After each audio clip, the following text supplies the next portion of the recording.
بسم الله الرحمن الرحيم والله خلق كل دابة من ماء فمنهم من يمشي على بطنه ومنهم من يمشي على رجلين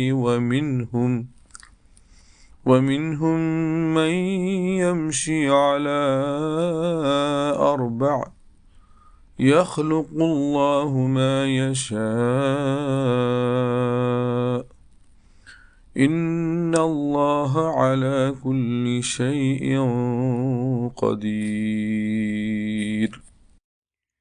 പരമകാരുണികനും കരുണാവാരിധിയുമായ അള്ളാഹുവിൻ്റെ നാമത്തിൽ. അള്ളാഹു എല്ലാ ജീവജാലങ്ങളെയും വെള്ളത്തിൽ നിന്ന് സൃഷ്ടിച്ചു. അവയിൽ ഉദരത്തിന്മേൽ ഇഴയുന്നവയുണ്ട്, ഇരുകാലിൽ നടക്കുന്നവയുമുണ്ട്, നാലുകാലിൽ നടക്കുന്നവയുമുണ്ട്. അള്ളാഹു അവൻ ഇച്ഛിക്കുന്നത് സൃഷ്ടിക്കുന്നു. അവൻ എല്ലാ കാര്യത്തിനും കഴിവുറ്റവനാണ്. സൂറത്തുന്നൂർ ആയത്ത് നമ്പർ 45.